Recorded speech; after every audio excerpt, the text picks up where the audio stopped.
제가 한 2주 전쯤에 우리는 예수님 안에서 한 가족이다, 그런 설교를 했습니다. 우리 성도님들 사이에서 이런 질문들이 생겼습니다. 예수님 안에서 우리가 한 가족이라고 하면 그러면 도대체 우리가 어떻게 해야 되는가? 피부에 잘 와닿지 않는다는 얘기를 제가 이 여러 성도님들에게 들었습니다. 우리는 이런 얘기를 흔히 많이 했습니다. 교회는 가정이고 그리고 교인들은 영적인 가족이다. 그런데 이 말이 피부에 잘 와닿지 않는 겁니다. 왜 그럴까요? 우리가 그런 교회를 지금까지 경험해 보지 못했기 때문에 그렇습니다.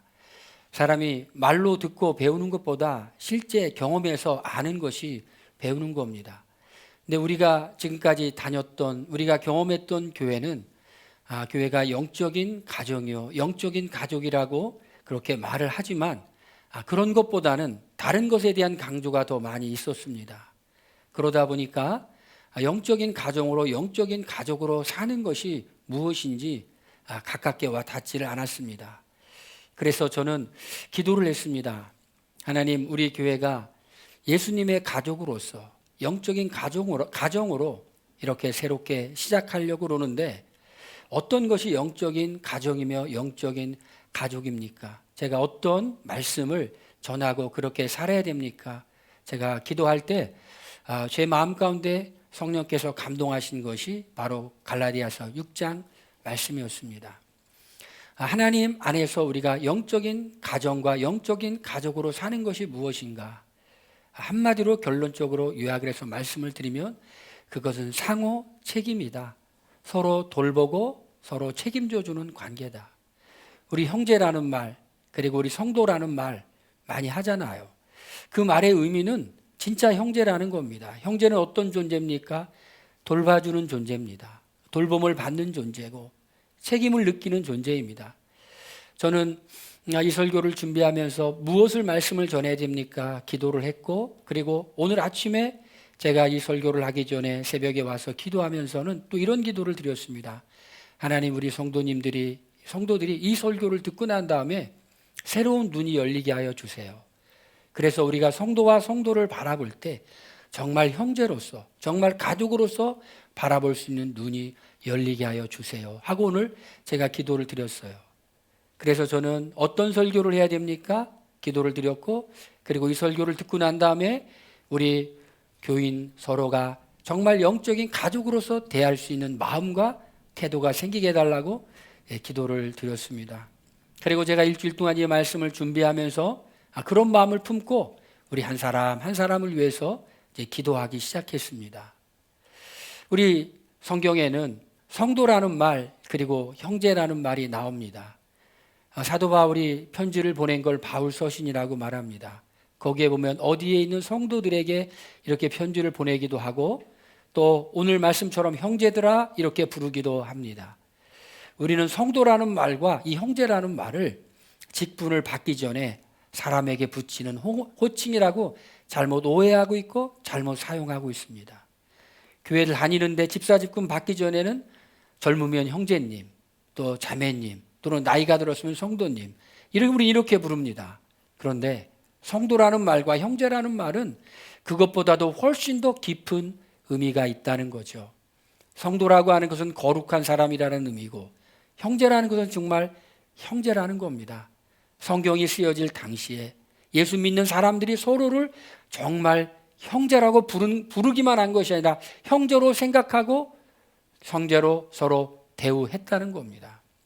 그러면 오늘 말씀 보니까 말씀의 시작은 형제들아 이렇게 시작하고 있습니다. 형제들아, 형제들아. 그러면서 오늘 이 본문 말씀을 보니까 세 가지 중요한 관계가 나오고 있습니다. 그것은 형제가 잘못할 때 어떻게 하겠습니까? 책임져 주는 거죠. 책임져 줍니다. 그래서 형제들아, 만일 어떠한 사람이 잘못한 일이 드러나거든 신령한 너희는 온유한 심령으로 그러한 자를 바로잡고 너희도 시험을 받을까 조심하라. 그렇게 말씀에 기록되어 있습니다.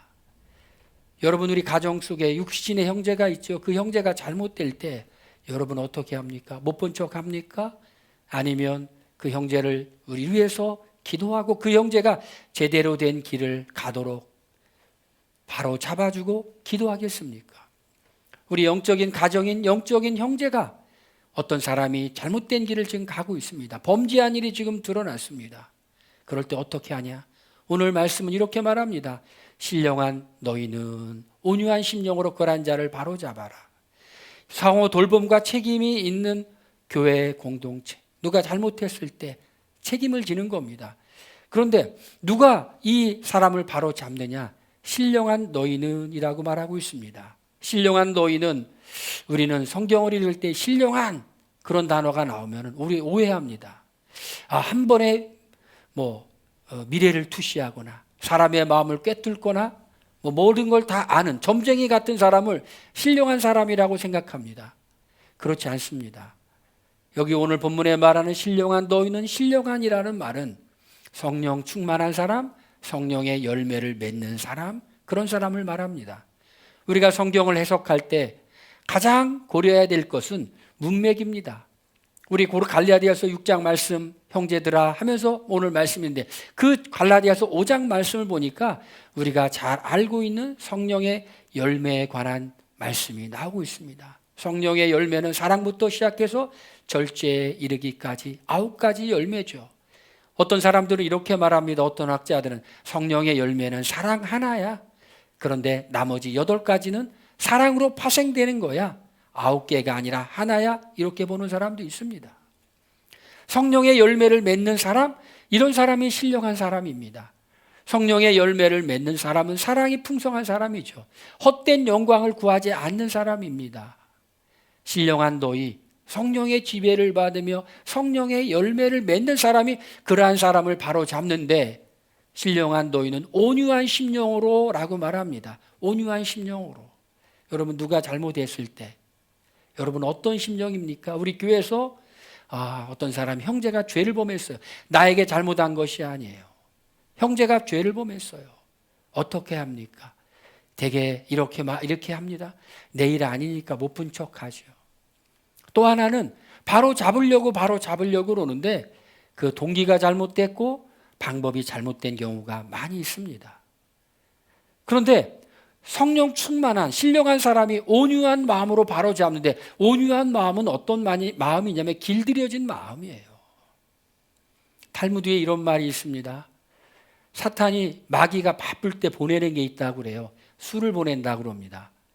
마귀가 바쁠 때 마귀가 직접 못 가고 술을 보내면요, 술 먹으면 거기서 마귀가 하지 않아도 되는 모든 일들이 다 일어난다고 그래요. 건강해지죠, 정신 잃죠, 죄 잃게 만들죠, 돈 낭비하게 하죠, 실수하게 하죠, 음주운전하게 하죠. 마귀가 바쁠 때 술을 보낸다고 그럽니다.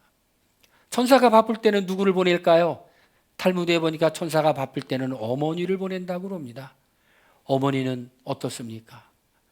어머니는 잘 돌보고 보호하고 그러죠. 그래서 여자는 약하지만 어머니는 강하다라고 하잖아요. 온유한 심령으로 그런 자를 바로잡을 때 저는 말씀을 묵상하면서 어머니의 마음일 거다. 자녀가 잘못됐을 때 어머니는 어떻게 합니까? 누가 알까 봐 걱정이죠. 아이고 큰일 났다. 그리고 어떻게 하죠? 이 잘못된 일에서 벗어나도록 해야 되겠다. 어머니의 마음이라는 겁니다. 우리 교회 안에서 형제가 범죄했을 때 온유한 심령으로 그러한 자를 바로잡는 것은 우리가 어머니의 마음으로, 자녀가 잘못됐을 때 그 자녀가 잘 되길 바라는 간절한 마음으로 바로잡는 것. 그리고 난 다음에, 그렇게 바로잡고 난 다음에 즉시 자신을 돌아보라는 것이죠. 그리고 자신도 그러한 시험에 빠질까 조심하라. 여러분, 겸손한 사람, 하나님을 아는 사람, 하나님을 두려워하는 사람은 누구의 죄를 보고 잘못을 지적하기 전에 나도 저런 죄에 빠질 수 있다라고 생각하는 그러한 겸손한 태도를 가집니다. 어떤 사람이 이런 얘기를 하더라고요. 정말 인격적이고 인격이 훌륭하고 모든 것을 갖춘 사람. 여러분 주변에 그런 사람 있죠? 저도 제가 한때 참 부러워했던 사람이 있습니다. 그분은 우리나라에서 정말 제일 좋은 대학 나왔고요, 세계에서 제일 좋은 대학교에서 학위를 받았어요. 좋은 직업을 갖고 있고 성격도 너무 좋아요. 참 나이스해요. 제가 부목사 시절에 30대 초반인 젊은 나이임에도 불구하고 한 번도 함부로 얘기하거나 무례히 행하거나 그러질 않고 늘 겸손한 모습을 저한테 보여줘요. 야, 많이 배웠어요. 그런데 그렇게 정말 나이스하고 그런 분도 혹시 인생에 어렵고 밑바닥으로 떨어지면 그런 모습을 계속 보일 수 있을까요? 글쎄요. 아마 아닐 수도 있을 겁니다. 아닐 수도 있을 겁니다. 정말 우리가 자신을 돌아보며 사는 사람은 내가 지금 괜찮은 사람이야. 그래도 나는 그래도 잘 사는 사람이야 라고 생각하기 전에 나도 여러 상황과 환경이 약해지고 악해지면 나도 똑같이 어쩔 수 없는 그런 연약한 인간이야 라고 생각하는 것. 이것이 겸손이라는 것입니다. 이런 마음을 가지고 있을 때 형제의 죄를 바로 잡으면서도 정죄하는 태도가 아니라 나도 그런 죄에 빠질 수 있지만 하나님이 내게 은혜를 주셔서 내가 그런 죄에 빠지지 않았으니 내가 너를 돕고 그리고 난 후에 자신을 살피며 하나님 나는 그런 죄에 빠지지 않게 하여 주시옵소서. 이게 상호 책임이라는 것입니다. 형제가 그런 거라는 겁니다. 못 본 척 하는 것이 아니라 잘못된 길을 갈 때 신령한 너희는 온유한 심령으로 그러한 자를 바로잡고 그리고 너희도 그러한 시험에 들을까 조심하는 모습. 이것이 상호 책임의 첫 번째 모습입니다. 상호 책임의 두 번째 모습은 어떤 모습이냐? 형제가 무거운 짐을 지고 있을 때 그 짐을 혼자 지게 두는 것이 아니라는 것이에요. 너희가 서로 짐을 지라. 그리하여 그리스도의 법을 성취하라. 여기서 말하는 짐은 어떤 짐입니까? 인생의 무거운 짐을 말하는 것입니다. 어떤 형제가 인생의 무거운 짐을 지고 있습니다. 삶이 고단합니다. 져야 될 많은 힘들이 있습니다. 혼자 지기에는 그 짐이 너무 무겁습니다. 그럴 때 어떻게 하라고 말합니까? 성경은 그 짐을 서로 져라. 너무 무거운 짐을 지고 있는 그 형제, 그 자매의 짐을 같이 지어 주라는 것입니다. 이게 뭐라고요? 그리스도의 법을 성취하라. 여러분 제가 퀴즈 하나 내죠. 그리스도의 법이 무엇일까요? 우리 그리스도의 법을 성취하라. 그리스도의 법은 뭡니까? 사랑이죠. 사랑의 법을 성취하라는 것이에요. 사랑은 율법의 완성이라. 우리 형제가 우리 자매가 인생이 너무 힘들고 고달플 때 네 일이니까 네가 알아서 해가 아니라 너 힘들구나. 우리 짐을 같이 나누어 지자. 이게 영적인 형제라는 겁니다. 그런데 짐을 나누어 주는데 어떻게 짐을 나누어 질까요? 가장 첫 번째, 두 번째, 세 번째 단계가 있죠. 짐을 나누어 주는 첫 번째 단계는 같이 기도해 주는 것이 짐을 나누어 지는 겁니다. 여러분, 그냥 중보기도하는 거하고요. 그 형제를 위해서 중보기도하는 건 정말 다르죠. 이 세상에서 가장 간절한 기도는 어머니의 기도고 그리고 자기 가족을 위한 기도죠. 그런데 중보기도를 하는데 그냥 기도하는 것이 아니라 내 문제로 여기면서 기도하는 거예요. 여러분도 그런 기도 해보신 적 있으시죠? 우리 성도님 서로 위해서 기도할 때 그 사람의 문제로 여기면서 기도하는 것이 아니라 나의 문제로 여기며 그 형제님의 무거운 짐이 나의 짐으로 여기며 그 형제님이 풀어야 될 그 문제가 내가 풀어야 될 문제로 여기며 나의 기도 제목으로 여기면서 하나님께 기도를 드리는 거예요. 이것이 형제의 짐을 지는 첫 번째라는 겁니다. 형제의 짐을 지는 두 번째 방법은 바로 함께 있어주는 겁니다. 세상은 냉정합니다. 잘 되면 연락이 많이 오고요. 잘못되면 연락이 두절되는 것이 세상입니다. 어려우면 사람이 다 떠나가고 잘 되면 사람이 주변에 몰려드는 겁니다. 그것이 세상이에요. 그런데 교회는 거꾸로 반대로 되는 것이 교회입니다. 우리 형제는 그런 게 아니죠. 사람들이 다 떠나갈 때 함께 있어주는 겁니다. 여러분 함께 있어주는 것이요 참 힘이 될 때가 있어요. 하나님은 우리를 어떻게 만드셨습니까? 관계로 존재하도록 만드셨어요. 아담이 독재하는 것이 보기에 좋지 않아 하와를 만드셨죠. 하나님이 혼자 신앙생활하지 말라고 교회를 만드셨어요. 사람은 사회적으로 존재하죠. 그 말은 관계적으로 존재한다는 것이에요. 사람을 통해서 하나님의 축복도 흘러오는 거예요. 함께 있어주는 것. 저는 교회를 이전하는 과정을 통해서, 이것도 인테리어하는 과정, 여러 가지 과정을 통해서 그걸 깊이 깨달았어요. 축복은 관계를 통해서 흘러오는구나. 내가 다른 사람과 좋은 관계를 맺을 때 하나님이 복을 주시는데 그 사람을 통해서 복을 준다는 것이, 그 사람을 통해서 은혜가 흘러오고 내가 알아야 될 것, 이 모든 것들이 사람을 하나님이 직접 하시는데 어떻게 하냐? 사람을 통해서 하는 거예요. 그러니까 우리는 관계적으로 존재하기 때문에 관계를 잘 알아야 돼요. 힘들고 어려울 때, 그때 함께 있어주는 것이 형제의 짐을 지는 거라는 것이에요. 저는 가끔 가다가 이제 그런 생각이 날 때가 있어요. 제가 이제 중학교 때 신학생이었던 그 목사님, 지금 목사님 되셨는데, 제가 그 신학교 침례신학대학교에 신학생이었는데 갔더니 라면을 사주시더라고요. 신학생도 그때는 그냥 철없어서 몰랐는데 굉장히 다 같이 어려운 시기에, 또 신학교 다니기 어려웠을 때인데 제가 그 목사님을 만나 뵙고, 그 목사님 우리 교단 목사님이에요. 목사님이 나 어릴 때 라면 사줬는데 제가 식사 한번 대접하고 싶습니다 그랬더니 정중히 사양하시더라고요. 괜찮다고. 또 제가 이렇게 대접하고 싶은 어떤 집사님이 계세요. 지금 뭐 살아계신지도 모르겠어요. 제가 우리 서린수 전도사하고 우리 김기남 집사하고 셋이 그 고등학교 시절에 그냥 연말에 재미로 모찌팔로 다닌 적이 있어요. 그 김기남 집사님 좀 기억이 흐릿한데 서린수 전도사는 분명히 데려갔어요. 근데 어느 집사님 집에 갔는데 나중에 알았는데 정말 넉넉하지 않으신 분이었어요. 근데 애들이 그냥 장난 삼아서 노지 몇 개 했는데 그때 2,000원에 팔았어요. 원가는 한 200원, 300원밖에 안 했는데. 그냥 웃으면서 사주시더라고요. 나중에 알았는데 그분이 그렇게 넉넉하신 분이 아니었어요. 지금 문득 생각나면서 기회가 되면 좀 따뜻한 밥이라도 한번 대접하고 싶다, 그런 생각을 합니다.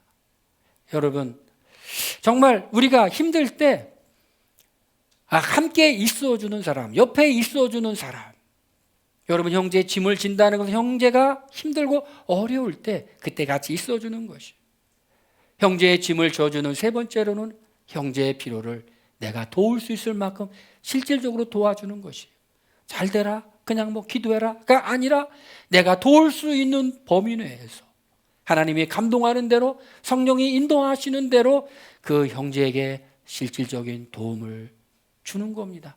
이것이 서로 짐을 지는 것입니다. 영적인 가정을 이룰 때 실족한 형제, 죄를 범한 형제, 그리고 무거운 짐을 지고 있는 형제, 이렇게 대하라, 상호 책임을 져라.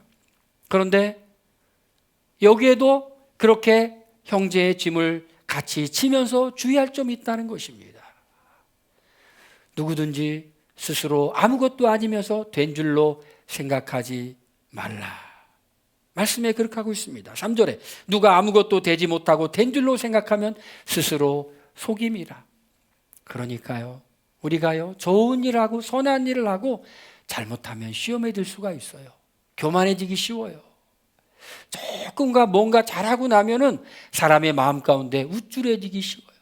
그럴 때 우리는 즉시 어디로 가야 됩니까? 예수님의 보혈 앞으로 가야 돼요. 우리가 뭔가 좀 잘한 일이 있어요. 누가 나한테 좀 알아줬으면, 칭찬해줬으면, 여러분 그럴 때 즉시 십자가 앞으로 가야 돼요. 그래야지 시험에 들지 않아요. 우쭐한 마음, 자기가 뭔가 대단한 일을 한 것 같은 마음, 그런 마음 속에 마귀가 틈타는 것이에요. 말씀의 3절에 만일 누가 아무것도 되지 못하고 된 줄로 생각하면 스스로 속임이라, 이렇게 말하고 있어요. 내가 누구를 좀 도와줬어요? 함께 있어줬어요? 잘했어요. 그런데 아무것도 아니면서 내가 무엇이 된 것인 것처럼 생각하지 말라는 것이에요. 여러분, 인간은 참 연약한 존재입니다. 베드로가 주는 그리스도시요 살아계신 하나님의 아들입니다. 예수님이 즉시 칭찬하시죠. 이 바요나 시모나, 이것을 알게 한 것은 바로 하나님이시다, 성령님이시다, 칭찬하죠. 그런데 또 베드로는 금방 얘기합니다. 예수님 고난받으면 안 됩니다. 사단아 뒤로 물러가라. 금방 칭찬받지만 금방 사단적인 말을 할 수 있는 것이 인간이라는 것이에요. 좋은 일하고 형제를 돕고 난 다음에 금방 우쭐해서 형제에게 상처를 줄 수 있는 존재가 누구라고요? 따라해 보시기 바랍니다. 나다. 바로 우리 자신이라는 것이에요. 그래서 3절 말씀에 만일 누가 아무것도 되지 못하고 된 줄로 생각하면 스스로 속임이라. 네가 누구를 좀 도왔다고 대단한 사람이 된 것이 아니야. 대단한 사람이 된 거라고 생각하면 스스로 속임이야. 각각 자기의 일을 살펴라. 그리하면 자랑할 것이 자기에게는 있어도 남에게는 있지 아니하리라. 각각 자기의 일을 살피라는 것이 쉬운 성경에 보니까 자기의 일을 살피다가 비교하지 말라 이렇게 쉬운 성경에 돼 있더라고요. 자신만 보라는 거예요. 선행을 행하면서 좋은 일을 하면서 남과 비교하지 말라는 거예요. 나는 했는데 너는 왜 안 했느냐 이렇게 하지 말라는 것이에요. 나는 했는데 너는 못하는구나 이렇게 비교하지 말라는 것이에요. 내가 했다면 하나님이 내게 은혜를 주셨고 마음을 주셨고 물질을 주셔서 내가 한 거예요. 남과 비교하지 말라는 겁니다. 비교하면 경쟁의식이 생기고 경쟁의식이 생기면 시기심이 생기고 질투심이 생기고 사이가 좋아지지 않는 겁니다. 자신만을 살펴보라는 거예요. 자신만을 살펴보라. 그러면 자랑할 것이 자기에게는 있어도 남에게는 있지 아니라 선인을 행한 다음에 이런저런 자랑하지 말고 그냥 자기 스스로 그냥 감사하면 된다는 거예요. 하나님, 내가 누구를 섬길 수 있게 주님 도와주시니 감사합니다. 아무개는 못했는데 나는 해가지고 정말 얼마나 기분인지 몰라요. 아무개는 못했는데 내가 했어요 하나님. 이렇게 하면 돼요 안 돼요? 그렇게 하지 말라는 거예요. 나에게 할 수 있도록 주님 은혜 주시니 감사합니다. 이게 연약한 짐을 지고 있는 형제에게 서로 짐을 지고 난 후에 져야 될 태도라는 것입니다. 그리고 영적인 가정에 서로 가족을 대하면서 세 번째 중요한 관계가 있습니다. 말씀을 보니까 가르침을 받는 자와 말씀을 가르치는 자 모든 좋은 일을 함께하라. 할렐루야. 제가 너무 기뻤어요. 이 말씀은 누구한테 잘하는 거예요? 대답을 안 해요. 나한테 잘하는 거구나. 나한테 잘하는 거로 하라고 설교하려고 하니까 엄청 쑥스러워요. 근데 이 말씀이 왜 있을까 제가 묵상했어요. 가르침을 받는 자는 말씀을 가르치는 자와 모든 좋은 것을 함께하라. 왜 이런 말씀이 있을까? 여러분, 축복은 뭐를 통해 흘러간다고요? 관계를 통해서. 말씀을 가르치는 자와 좋은 관계를 맺는 거예요. 그러면 그 뭐가 흘러갑니까? 영적인 은혜가 흘러가는 거예요. 설교를 들을 때 은혜가 되는 거예요. 영적으로 살아나는 겁니다. 생수의 강이 흘러가는 거예요. 우리 살리는 빛 부천 교회에 영적인 말씀 하나님이 누구를 통해 주실까요? 누구를 통해 주세요? 대답이 없어요. 그러니까요. 저를 통해 이렇게 흘러가는 거예요. 그러니까 저하고 어떻게 해야 돼요? 좋은 관계를 맺는데 좋은 관계를 맺는 방법이 모든 좋은 것을 함께하라. 그러면 좋은 관계를 맺고 하나님의 축복이 고운 관계를 통해서 흘러가면서 영적인 은혜가 임한다는 거예요. 그리고 또 생각했어요. 왜 좋은 것을 함께 해야 될까? 목회자는 이게 힘이 있어야 돼요. 여러분, 누군가 무슨 이렇게 무거운 짐을 들고 있는데 그 짐을 이렇게 들어주려면 같이 들어주면 힘이 있어야 되잖아요. 그렇죠? 힘 있는 사람이 들어주는 거예요. 저는 우리 성도님들을 위해서 기도하고 또 말씀을 준비하고 그러잖아요. 제가 늘 지쳐 있고 피곤해 있고 힘들어 있고 그러면 제가 말씀을 잘 준비하겠습니까? 그러지 못하죠. 제가 기분이 나쁜 일, 나쁘고 스트레스를 받고 그러면 제가 말씀을 제대로 준비하겠습니까? 안 그러죠. 제가 우리 성도님들과 함께 좋은 것을 함께 나누면서 제가 기분이 너무 좋아요. 제가 은혜가 흡족히 내려요. 스트레스가 없어요. 성경을 읽어요. 그럼 제가 어떻게 돼요? 말씀을 잘 연구해서 나누면서 그 모든 은혜를 나누고 그리고 우리 성도님들 중에서 특별히 힘들고 어려운 분들과 함께 같이 기도하고 그 짐을 같이 들어주고 그러잖아요. 어떤 사람이요, 직장인인데 직장일이 너무 힘들고 어려운데 애를 키워요. 믿는 사람인데 하나님께 그렇게 기도한대요. 하나님, 내가 직장일이 너무 힘든데 힘을 조금만 주세요. 퇴근하고 나서 집에 들어가서 애를 돌볼 수 있는 힘을 조금만 주세요. 우리가 서로와 서로가 주님의 은혜 가운데서 힘을 주는 존재가 돼야 돼요. 왜요? 그 힘 갖고 어디 있을까요? 그 힘 갖고 우리 형제를 섬기는데, 형제를 돕는데 우리는 그 힘을 우리는 사용해야 되는 거예요. 그래서 말씀을 가르치는 자와 온갖 좋은 것을, 모든 좋은 것을 함께 하라. 교회는 영적인 가정이죠. 아버지가 있고 어머니가 있고 형제 자매가 있습니다. 이런 모든 관계가 권위주의적인 강압적인 관계가 아니라 사랑에 의한 섬김과 사랑에 의한 나눔에 의한 영적인 섬김의 관계. 이렇게 될 때 우리 교회로서 얼마나 은혜가 넘치고 사랑이 넘치는 교회가 됩니까? 그런데 이렇게 교회 안에서 우리가 형제를 섬기고 형제를 바로잡는 일을 하면서 해야 될, 조심해야 될 것이 세 개가 있다는 겁니다. 첫 번째는 스스로 속이지 마라. 하나님은 속지 않으시는 분이다. 무엇을 심든지 심은 대로 거둔다. 동기가 중요하다는 겁니다. 동기가 정말 하나님을 위해서, 그리고 그 형제를 위해서. 사랑은 자기의 유익을 구하지 않는다고 말합니다. 자기의 유익을 위해서 하는 것이 아니라 정말 형제를 위해서, 교회를 위해서 그러는 거예요. 형제를 사랑하는 마음으로 그렇게 해라. 이것이 자기를 속이지 않는 거예요. 진실한 사랑입니다. 우리가 기억해야 될 것이 있습니다. 하나님은 속지 않고 심은 대로 거둔다는 것이에요. 두 번째, 우리가 조심해야 될 태도가 있습니다. 그것은 선을 행하되 낙심하지 말지니 때가 이르면 거두리로다. 여러분, 심었는데 바로 거둬주는 거 있습니까? 없어요. 이 땅에 있는 씨앗들도 심으면 시간이 흘러야 돼요. 몇 달이 흘러야 돼요. 하물며 영적인 거 심고 난 후에 바로 거둘 수 있을까요? 못 거둬요. 시간이 있습니다. 그 기간 동안 우리는 뭐 해야 되냐? 낙심하지 말아야 돼요. 때가 되면 거두리로다. 주님께서 우리에게 반드시 열매를 주시겠다고 말씀하고 있습니다. 바른 동기 가운데, 진실한 동기 가운데 우리가 심었다, 거두는 거예요. 선을 행하다 낙심하지 말라고 그래요. 혹시 우리가 생각한 것이 열매가 더디다고 생각할 때 우리는 무슨 자리로 나가야 됩니까? 우리는 기도의 자리, 예배의 자리, 주님 만나는 자리. 우리가 때로 염려와 좌절과 실망과 낙심을 가지고 주님 앞에 오지만 주님을 만나는 사람은 그 좌절이 소망으로 바뀌고 근심이 기쁨으로 바뀌고, 그래서 우리가 심은 대로 봐도 열매를 걷지 못할 때 우리는 주님을 만나는 기도의 자리, 예배의 자리 나와야 된다는 겁니다. 여러분, 실망하지 마시길 바랍니다.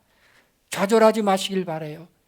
주님을 계속해서 바라보면서 의지하면은 때가 되면 주님께서 틀림없이 열매를 거두게 하신다는 겁니다.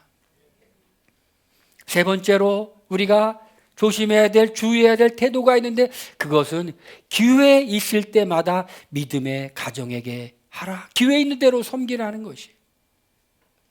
제가 경건한 열망이라고 하는 그 루터교회 경건주의의 시작을 했던 스페너라고 하는 목사님의 책을 최근에 읽고 있습니다. 그분은 루터교 목사님이죠. 독일에서 경건주의 운동을 일으켰던 분이에요. 왜 그런 운동을 일으켰을까요?